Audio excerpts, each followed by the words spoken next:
What does it mean to be productive? Is it about crossing out from your to-do list as many tasks as possible every day? Handling multiple projects or tasks at once? Or thinking more about the quality than quantity of your work? Working on things that matter and have a long-lasting impact? In this episode, we'll answer all of these questions and even more. Let's talk about the habit of productivity. And for the first time in this podcast, I will do it with the help of two experts, Michał and Rafał, the CEO and Chief Product Officer from Nozbe, will share many interesting observations and tips with you.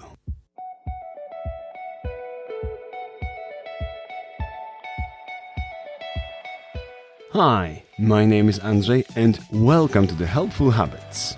In this podcast, we'll learn how to employ good habits that will do the hard work for us, how to change our lives for the better, not by taking massive leaps, but with the help of small, easy-to-implement steps. This podcast is brought to you by The Land of Habits, the educational board game with which you will develop new habits and skills. Check it out on landofhabits.com. Hi, Michał. Hi, Rafał. Thank you for accepting the invitation to my podcast. Hey, thanks for having us. Hey. Can you introduce yourself, tell our listeners who you are and what you do professionally? Okay, so Rafał is the Chief Product Officer of Nozbe, a company I founded, and he's been working with me for the last 9 years, and that's Rafał. Now, Rafał, introduce me. Okay, so that was Michael, my CEO and founder of Nozbe, the company I work for. And Michael has been running his no office company for the last 15 plus years. And he's known for running this company completely remotely. And he is a big fan of getting things done methodology. And he is the iPad only guy for more than 10 years now. He's doing his most of his work only on his iPad. Mm-hmm. As far as I know, you are also fellow podcasters. Please tell us what your podcast is about. We have a podcast about working remotely. That's no office podcast, nooffice.fm.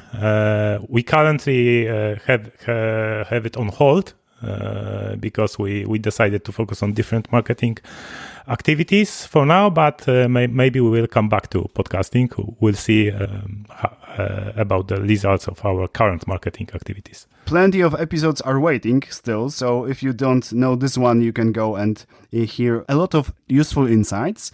Greg McKeown, the author of Essentialist, advises us to do less but better. Is this approach close to your view on productivity? I'm a big fan of Greg McKeown. I love his podcast. Speaking of podcasts, he has a great podcast. So you should subscribe to Greg's podcast, totally. I have this habit of rereading Essentialism, his book, every year. Every year around Christmas. So, and around New Year's. So, this year, I'm going to do the same thing. I'm going to reread it again, because doing less but better is very important in your focus, in your productivity, in your output. But it's a very, very difficult habit to master.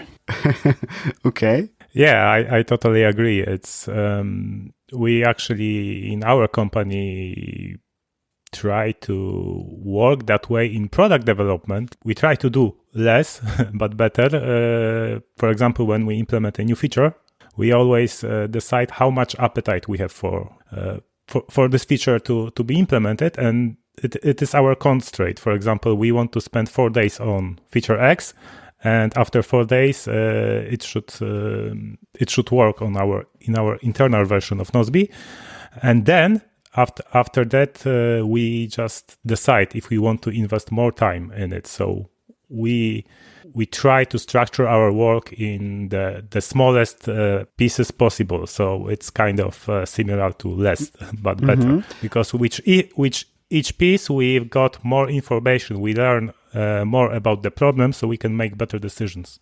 From the user experience, I can also tell that I would strongly prefer to have two functions that work perfectly and have 10 functions with a lot of bugs, right? So it can be beneficial to both sides, this approach.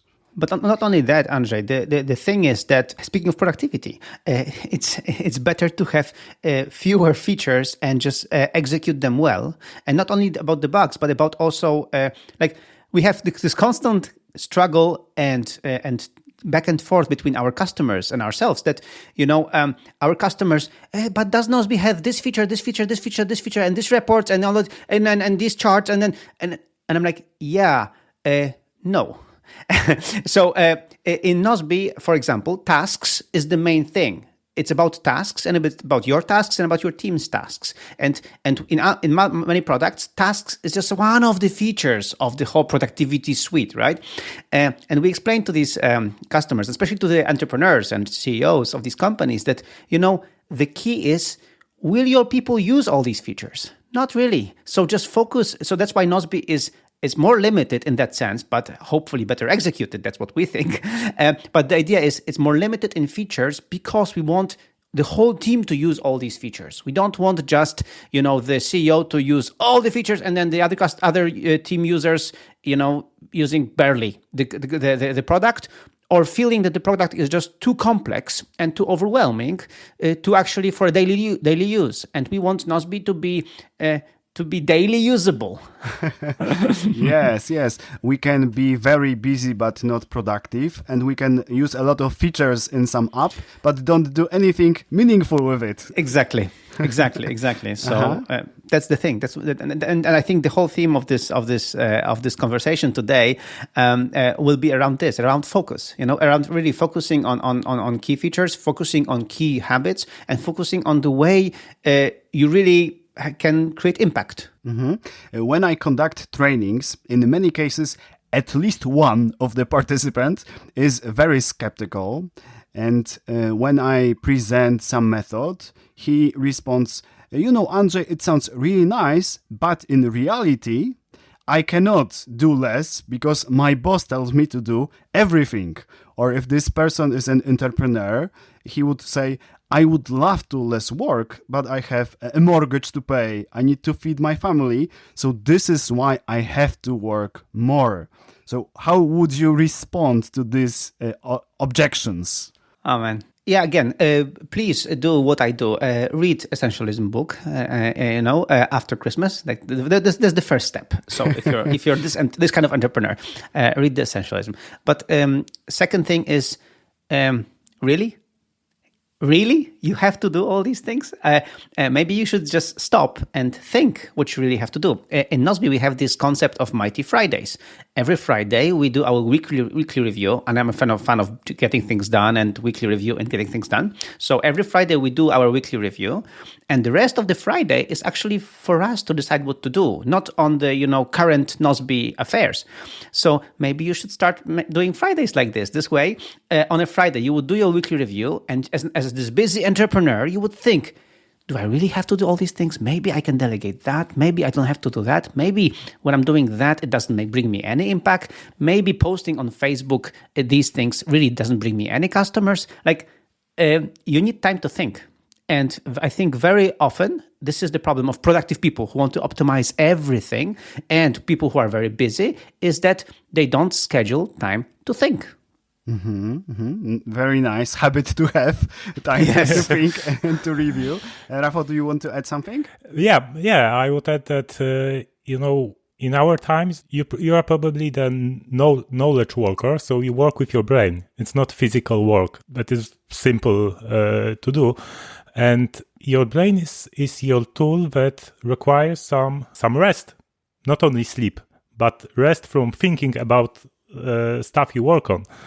And without that, long term, you will be burnt out from your work if you work too much. Great. I think that behind this objection is this way of thinking that if I do more tasks, I will have better results. And it isn't necessarily the case, right? No. Sometimes doing less but better will provide you this result, and you will have enough money to pay the mortgage to feed the family and also feel better at the same time. So one of the, again, coming back to the Greg McKeown's book, one of the issues he raises is before you decide what to do, you have to discern, you have to do the research. So you have to spend time on thinking and weighing all these options and then decide. And too often busy entrepreneurs, busy productive people, they just want to make a decision now. I want to decide now. And very often, as we know with Rafał, with our discussions, the first decision might not be actually the good one. It might be your first hunch, which sometimes is great, but sometimes it just leans you towards like what you already know. So this way you never grow because you just lean on what you already know, and instead of actually researching the whole thing. And that's why very often with Rafał we fight. Like we have quarrels all the time because he pushes me and I push him to just really step out of the thing we know and just do more research. Just spend a little more time to just make sure that you have explored all the options and not just went with the easy. Yeah, that's true. And funny thing is that often after a couple of days thinking about the problem, we change our minds. And sometimes it happens that, for example, Michael had idea how to solve some problem, and our developer Leon had another idea, different solution for the same problem. And after discussion, they both changed their mind, so they switch with ideas. Interesting. Yeah, it's like very often, like when we decide on features in Nozbe and how to approach these features, it's very often that I show up for the meeting and I'm like, I want this have done this way and this way. This is the way to go. This is the way to go. You won't convince me otherwise. And then at the end of the meeting, I'm like, no, I was completely wrong. We should do. So it's really you need time. You need time. You need space. To think, and you need to explore options, and also you need partners to be fighting with. So I think this is something we haven't mentioned. Like it's really important to have really constructive fights, to really constructively quarrel, because you don't quarrel against a person, you quarrel against an idea. So it's not personal. It's really about the idea, and when we both want, Rafał is the chief of product, I'm the CEO. We both want Nozbe to succeed. We want Nozbe to be the best product ever. So our motivation is good. But the way to get there, we should be fighting, because we shouldn't be just, agreeing on everything and just doing everything the easy way. Mm-hmm.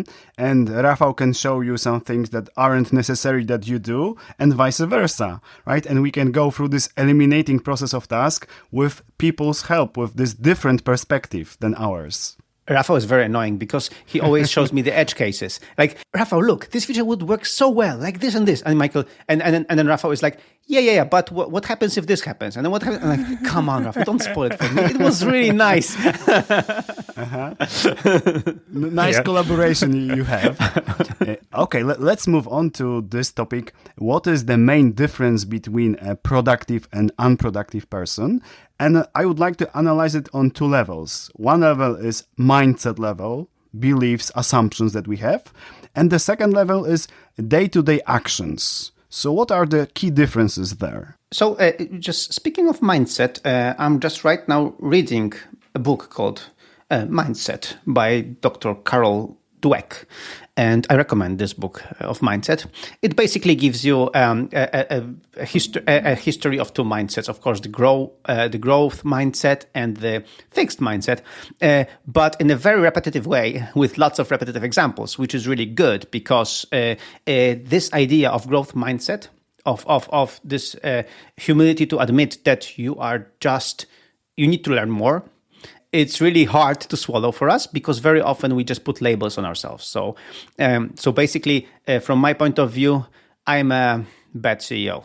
Why? That's it. No, because I failed in this and this and this, so I'm a bad CEO. That's it. So, for example, if something didn't work for Nozbe, I can say I'm a bad CEO. Mm-hmm. Instead, I should be saying, okay, I failed at this. It means I need to learn here, and I need to get conclusions from this, and I need to grow as the CEO, because my company needs me, and right now I failed, so I better learn something. But because of this failure, you can be a better CEO now. Exactly, but I have to admit that I can be a better CEO instead of just saying I'm a failure. And that's what we call experience. So how this mindset, maybe growth mindset, fixed mindset, is connected to productivity? I mean, action moves action. So very often you just have to start small with something, with any concept. And then after that, you learn from it and you improve it, which is what we do, as Rafał mentioned, in our product. Like we start with the simple version of the feature, and then we improve to a better version of the feature based on what we've learned, instead of just, trying to do it perfectly from get-go, which is really hard and basically impossible. So perfectionism, right? This is also something connected to be productive or not. If I try to do it perfectly for the first time, I can spend many hours on that and I won't be productive at all because of that. Yes, and you won't ship anything. You won't provide value, and that's why it's important to really start with something. In our company, for example, right now we are launching a revolutionary feature that you will be able to set a task for everyone in the world. It's but don't tell anyone. Okay. It's very, very secret. So anyway, this revolutionary feature is coming, and one of our developers is in charge of this feature. He is the we call him feature owner. Okay, this is my pet feature. I really love it, and I was the person who really wanted this feature badly. And we had a discussion about this, and I said, should we? And I said, this feature can be improved with this and this and this and this and this. And I told him all that, and I told him, yes, I tell you that, but it's you who's the feature owner. So you decide if my feedback is useful now, or maybe we should do it later. Like you decide when to ship the first version of feature to test it. We already shipped the initial version to first testers, and we already got feedback, which is great. And it was his decision. He decided, no, all these things, Michael, you're saying are very nice to haves, but I'm going to write them down. We're going to write them down and work on them. And I'm going to be, fixing these things while I think we are ready to ship. And this is really important to decide. Okay, I'll just try the first step. The first step is good enough, and I think this good enough threshold is very important for proactive people to start really with a good enough version, which is good enough. Really is crappy, but it's okay. I would say okay-ish than good enough. Great. There is a quote from the inventor of LinkedIn that if your first product, you are not embarrassed, but the first version of your product, you was working too much on it for the first time. You should release it earlier. Right? So this is the same idea. So now let's go to this level of behaviors. Please imagine that I have a friend. His name is Mateusz, and I'm taking a camera. And this camera is following him for the whole day of his work. What kind of behaviors will show you that Mateusz is or isn't productive, or how much productive he is? Well, I would say that how many times does Mateusz switch between tasks? Or how many times he grabs his phone to check notifications or Facebook or answering a call, etc.? I would say something completely different than Rafał. Notifications. Exactly what Rafał just said. So I think notifications are the killer. Because if you have too many notifications, if Mateusz has notifications on all these things, or some of these things, like the only notifications we have in our team and individually set, but most of us, is we have notifications on Nozbe, so on the tasks that are important to us, and we have notifications in Slack on direct messages only. And not anything else, just direct messages. So we have just a very, very... and for example, in email, I have notifications for my wife because she sometimes emails me. So, well, I have that, but nobody else. So I don't open email because somebody emails me something, right? So it's really important to really manage notifications well. So what kind of habits can we set to protect ourselves from the distractions and notifications? What is your recommendation here? Yeah, first of all, I would start with not having your phone on your desk while you work in front of your computer, because it's just too easy to grab and check something. Even if you don't grab it, you're still consuming your mental energy to stop yourself from grabbing a phone. Fighting this temptation.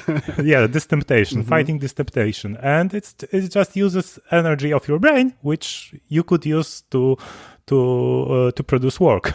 Okay, so after I start working, I hide my smartphone behind the screen of my laptop, in the drawer, in the backpack. Great recommendation. Yes, yeah. What else can we do? Because we have also notification on our computer. Teams is attacking us, Messenger, WhatsApp, many other apps. So how we can prevent this from distracting us? I mean, there's like an application, I think, on the Mac called Cold Turkey, and it just destroys, like, it completely shuts off many things. But yeah, it's, again, you have to manage these notifications to make sure that you don't have them. That you can have profiles of enabling them at some point in time and disabling them. But for me, I would say the key word would be to consciously do things. So if you decide, now I'm going to spend half an hour on Facebook, you consciously open Facebook, you scroll, then you finish your Facebook session, and then you're done. So really, for example, I have a 15-minute time limit on social media on my phone. And after the 15 minutes are up, I have a time limit thing. And it says, your time limit for social media is done. And then I know, okay, I just wasted or / invested 15 minutes of my time in social media. I'm done for today, or for now. Let's get back to work. Anyway, all these things that help us make the decision easier would be great. So having clear rules. Yes. Mm-hmm. Again, the same thing with email. You say, I'm going to check my email, let's say, at 9 o'clock. Although you should check it a bit later. But anyway, let's say 10 o'clock. And then at 14 o'clock, right? At 2 p.m. So this way, you consciously open email and you process the email. Like, you go through the email and you decide, I'm going to have half an hour for email or an hour for email, whatever. But you have time for that. So this way, you're not being consumed by it, and you're not checking it every time, and you're not switching your focus and anything like that. So basically, consciously deciding what you do instead of letting the smartphone decide for you, because smartphone doesn't have your good intentions in heart. That is true. We can learn more about it with a document, Social Dilemma. Then we can see that we are the product and they think about their profit. And now let's think, what other bad habits stop us from being productive? We have one segment about notifications. Now we have some clear rules what we can do about them, but we have more bad habits connected with productivity. Even I have them. I work on this subject for many years, but I still have some. So in your opinion, your clients struggle the most with what kind of bad habits? Too many meetings. Oh man. Like we have a quarterly or every 4 months we have one-on-one meetings with everyone on our team. So like our direct reports talk to people, I talk to my direct reports, and we talk about things. And my favorite piece of feedback recently from our developers, from our engineers, was why do you like working on in Nozbe so much? Like what's the best about working at Nozbe? And he's like, and they're all like, everybody leaves me alone. There are no stupid meetings. The developers only meet on Monday for like 15 minutes to just say hi and just say how their week went and what they are planning for this week, and that's it. And then hardly any one of them has meetings, or maybe once a month they have a meeting somewhere, but that's it. So the rest of the week they just work. They just engineer because they're freaking engineers. And the only way they can be, they can receive feedback is through tasks in Nozbe, through comments. Mm-hmm. So they interact with us asynchronously, which is what we call it. So they write a comment, they get their comment back and whatever in the tasks. So this way they know what they have to work on. But they can choose to respond to comment when they want to, and they can have hours of uninterrupted time where they can be in their flow and just create code. So And in many companies, it's so funny. In many companies who also have engineers, the managers have asked me, Michael, what do you do to motivate them? I'm like, cancel their meetings. This is what you do to motivate them. Like, don't make developers who are very often also introverts, so they don't really like being on the meetings, and they are very intelligent, so they think it's just a freaking waste of time. So they are like, why do you have me on that meeting? I don't want to be on that meeting, like, just don't, cancel their meetings, and they will be so much productive. Yes, and it's not only that it's wasted time for a person to be on a meeting, but it's also very exhausting for that type of people to be even on video call. Me personally, for example, if the meeting is longer than 1 hour, I need to go out and take a walk to relax, because after such a meeting, I cannot focus on working on something creative. So we waste not only time for the meeting, but also the time that we need to regenerate ourselves after it. Yeah, double waste. Yeah, and energy and time plus time after that. Yeah. Uh-huh. So let's do top 3. We have notification as a one problem, meeting as a second. Maybe just one more bad habit that we need to change. Yeah, I think Michael his point here in our show notes is thinking that habits and structure is boring and uninspiring. Yeah, I love my structure, man. I mean, I love it so much. And I remember today I came from a holiday, so you just caught me, as you know, right after my holiday, my vacation, 1 week vacation, and I came back on Sunday. And on Monday, I had the meeting with Rafał and with my directors. And after that, I was so unproductive because I didn't know where to start. I didn't know what to do. It was like, one day after vacation, and I didn't have that time after vacation to just, relax and get back into the mood and everything. But so my Monday was really bad. But then on Monday evening, I was like, no, I need to get back to my structure. So then on Tuesday, I had my structure back. I had my coffee in the morning. After that, I had my daily journal. After my journal, I had my marketing meeting. After my marketing meeting, I had my deep work session, and I produced lots of great ideas. And then I wrote something back, and then I replied to all the comments. And then when I had all the structure exactly as I was supposed to have it, like my day went just beautifully. And I was like, yeah, that's what I was missing on Monday. On Monday, I just had no structure at all. And that's why I just didn't know where to go. That's why I think the key is that we should have the structure. And the structure is not boring because the structure gives you the space and the time to do your things, and that's why it's so important. So this structure is not boring. It's not it's actually creative. It enables you to be creative because you know what to expect and you know how much time you have for each of the things. So I think and building this habit of creating the structure and adapting the structure to yourself, to you is key. Because then you can have a productive day and productive week. Because one of the things I really like is to have this idea of ideal week. So how my ideal week would look like. If I had the ideal week, when would I do which thing? So when I have the meetings, when I have my sport, when would I have my deep work session, when would I have my feedback session, when would I have all these things? And of course, you never have an ideal week. But if you at least have an idea for an ideal week, you can be close to it. You can have better and worse weeks, but it's going to be still very close to the ideal one instead of just having a crappy week of just not knowing what to do. And doing things at random. This is, I believe, a very bad habit. And this structure can really help us. I am a creature of habit. My discipline is my freedom. Because I have all these tiny things, I feel more safe. I know what to do. I don't feel less spontaneous about it, right? So habits can really serve us well. I really like what you said there. My discipline is my freedom. I love it. Very cool. Okay, so let's talk about working with people, because we have a different set of habits, different productivity qualities there. Which communication or collaboration habits are essential from your perspective? One we already covered, meetings. There are better forms of communications. What else can be important? Yeah, exactly. So no meetings, but majority of your communication should be done asynchronously via text and transparently. So you can always add more people to this communication when needed. So you don't have to, for example, we discussed something with Michael in some task in Nozbe, and we can, it is transparent, it is visible to the whole team. So at any point, we can ask other people to give their feedback.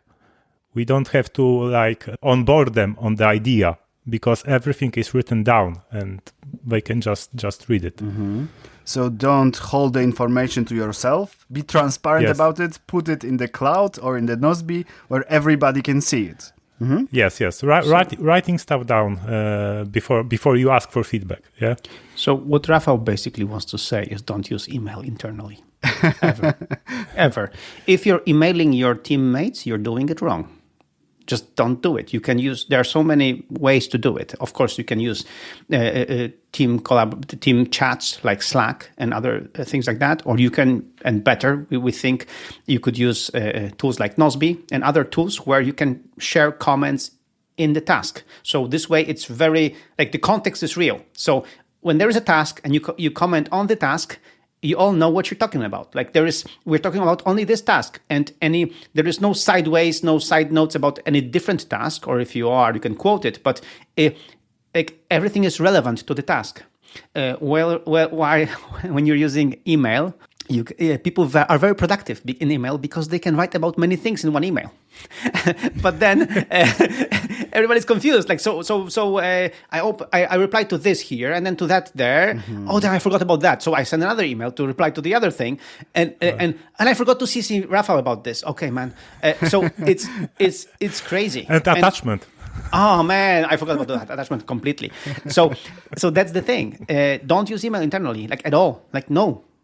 No, and that's why I'm so happy about this new feature that we're going to do, that we can actually send tasks to people, because this way we can collaborate with people who don't have a Nozbe account in a task, and this way we have it in Nozbe, and they have a very simple link when they can interact with us without sending us emails.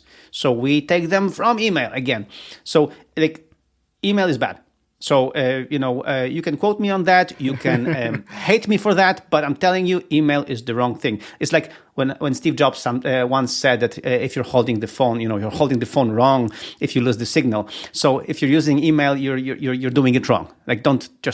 So I think that's the key, that you shouldn't be using email, and that's the important thing. But second, what Rafał said. Transparent communication is so much better because like you can mention people in the comment to a task, but in our case, we see that you don't not even have to mention them. They are actually joining the task very often without, being asked. They give feedback anyway because they see it's interesting task or they know something about it. So they just add their comments. So very often happens is that we discuss about the task with Rafał, and then suddenly somebody with expertise joins with a comment, and we're like, oh, duh. Okay, that was easy. So that's it. Like so, and otherwise we would have to email the whole team, or I don't know, ask who knows something about that or whatever. We don't have to do that. Like somebody just joined the discussion who knew, gave us an answer, and we're like, okay, we're good. I really love this very simple recommendation. No meetings, no internal emails, transparent communication. And we have a recipe for success. Exactly. I'm telling you, this works. Okay, let's work on a real-life example. I am a business owner who works on many projects simultaneously. In some cases, for sure, too many projects. Do you recommend focusing time, energy just on one project until it is finished?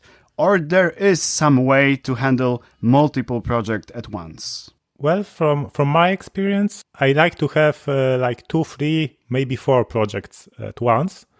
But let's say two of them should be more challenging, more difficult, and other 2 should be like not so difficult. Yeah, more that I can do it with more ease.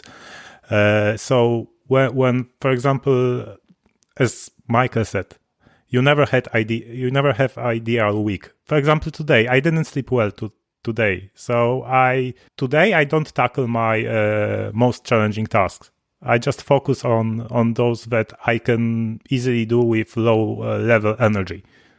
So this is always very good idea to have this like backup project that you can jump on it. Many times when you switch your focus to this like easier project. task, your side project, your brain produces idea how to solve some problem in this more important project.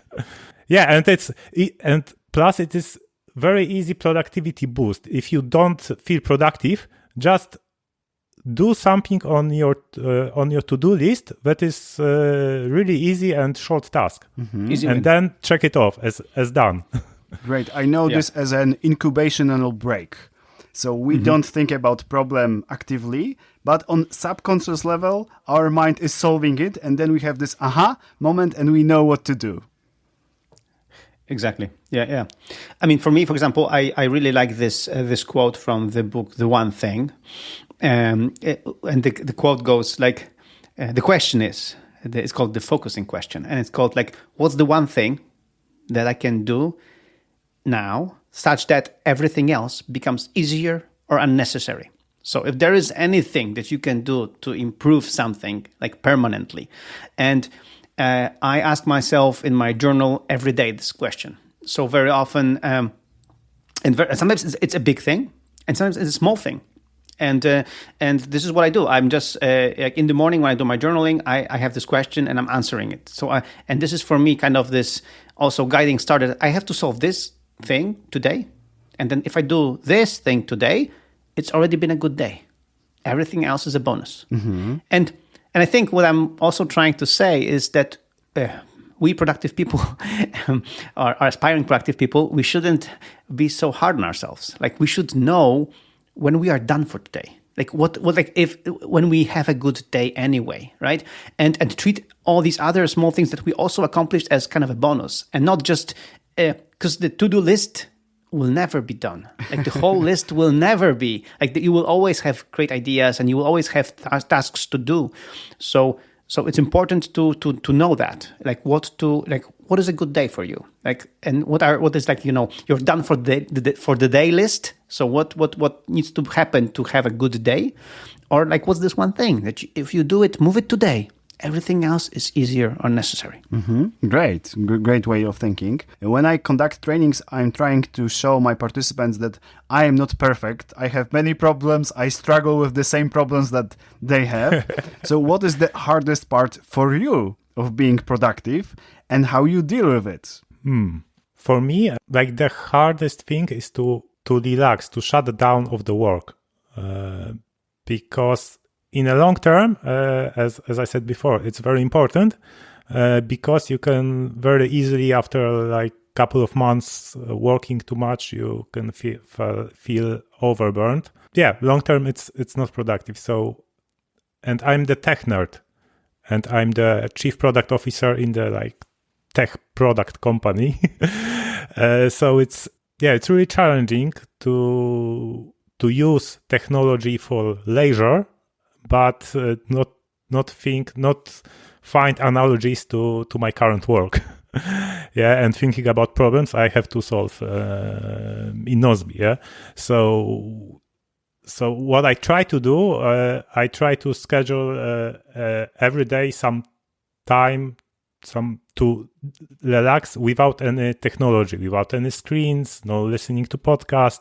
For example, I can I'm now switching to reading paper books because it's not on the screen and it's not connected to the world. So yeah, that's how that's the hardest part for me, and that's how I try to deal with it. What about you, Michael? Yeah, I can say that I'm a recovering people pleaser. I want to just satisfy everyone and please everyone, and it's really hard. And I think this is also a problem because you are kind of always trying to say yes to everything, and you shouldn't. In my mind, whenever I say no to something, I feel like I'm this egoistic person that thinks only about themselves. But again, in the book, in the essentialism book that we mentioned, the good thing was that that when you say yes to something, you should think that you're saying no to something else. So you have to really, again, evaluate what you're saying yes to and what you're saying no to. So I think this, people pleasing is very, very hard. And then you have to learn, to be assertive without, being aggressive. That's the key distinction, right? Because if you are aggressive, you are thinking only about yourself. If you are assertive, you are trying to combine your interest with your partner interests. Exactly. And look at it, and you have to really kind of remind yourself to think like this. Think, okay, so what's the best thing for both of us here? Instead of just, okay, I'll help you, I'll do it now. Stop and think about about it. Great. In each episode of my podcast, I present specific habits worth developing to improve particular aspect of our life. I do it in a form after trigger. I'll immediately do the behavior. Thanks to that, I get the reward. For example, after I brush my teeth, I will immediately grab a book and read a few pages. Thanks to that, I feel inspired. What habits can you recommend that will help our listeners to be more productive? What can be the trigger, what can be the behavior, and what kind of reward? Well, we already mentioned one, for example, that when I starting to work, I immediately hide my smartphone from my view. That's true. That's the great one. And thanks to that, I can focus. I don't have this temptation to grab it. But what else can we do? Let's try to do a short list of good productivity habits. So what I also mentioned is the journaling. So I really like my journaling. I journal twice a day, mornings and the evenings. So in the morning, it's like I have my ritual that after I have my coffee, I immediately, or not immediately, but almost immediately do the journal. And that way I feel like I'm in control of my day, because I let my thoughts out to the journal. And on the other hand, I have reviewed my day, because this is part of my journaling process. I review my day and plan for the day. That's why I know I have this interview with you today and all that stuff. And I can prepare prepare when I can work on things to be able to be prepared for this interview.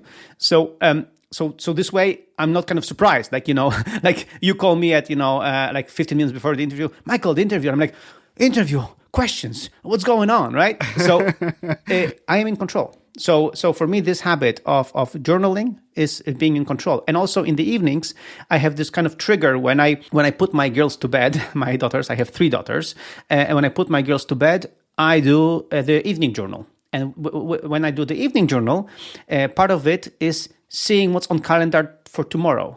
And this way I can see, so I have tomorrow the interview. Okay. So, again, we talk about this, that if you review your tasks for tomorrow, the day before, you kind of primed for it. You're ready for it. Like, you're not surprised, and your mind is subconsciously sometimes working on these things already. So that's why I have this ritual also in the evenings, to have this small journaling session when I sum up my day and preview my day for tomorrow. This way I can just also relax and just disconnect. I see a great benefits of thinking ahead, what I want to achieve tomorrow.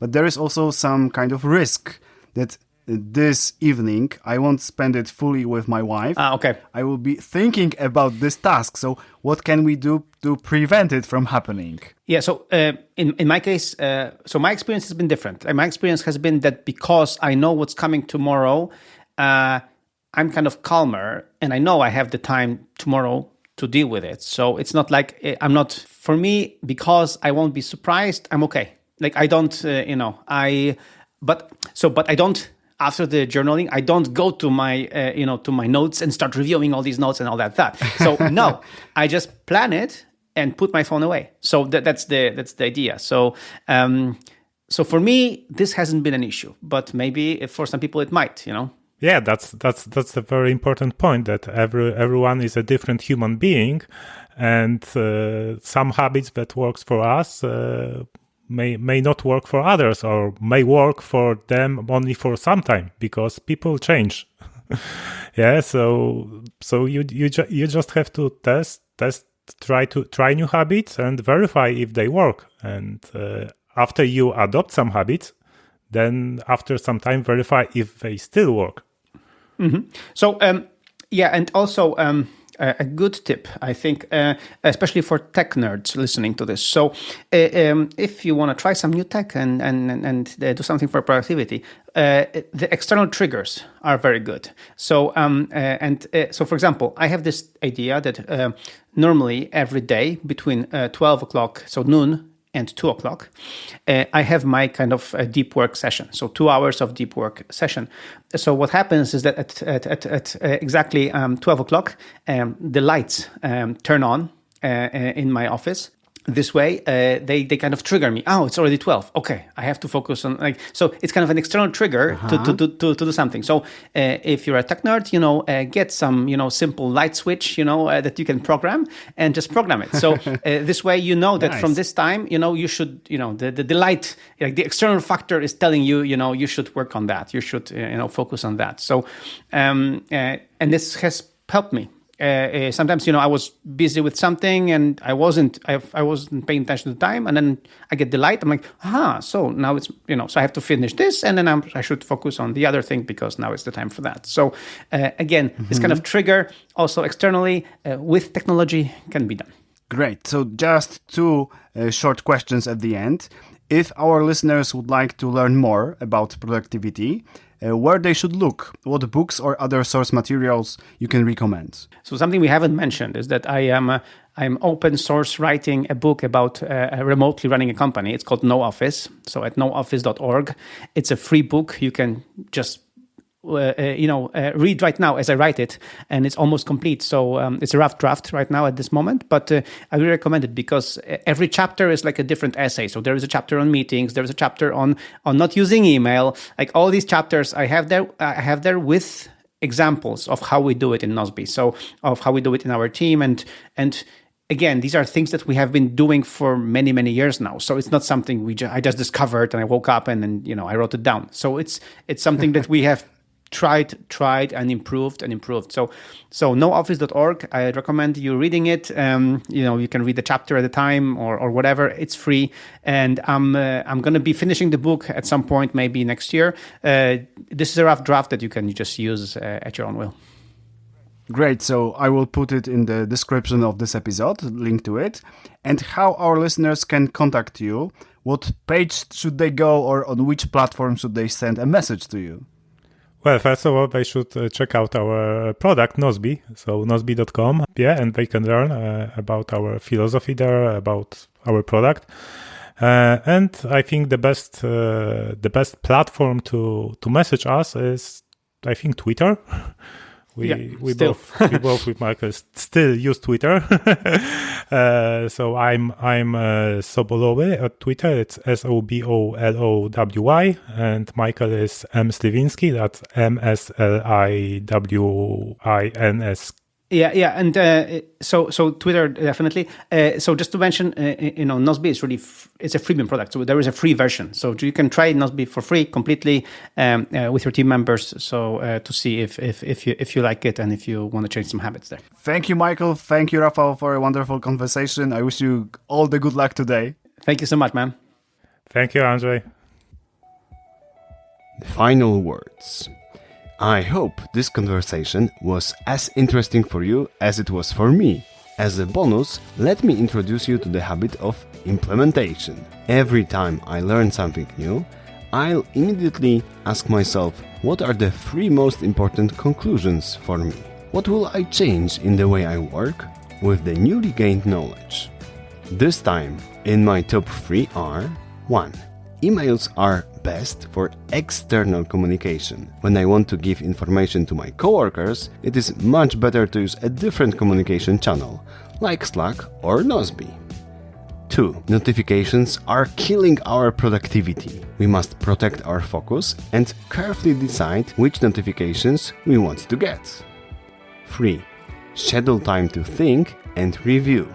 Without it, it will be extremely hard to know your priorities and stick to them. Which insights from this talk were most valuable to you? How will you use them in your work? I recommend pausing for a moment and thinking about it. May the power of habits be with you, and till next time!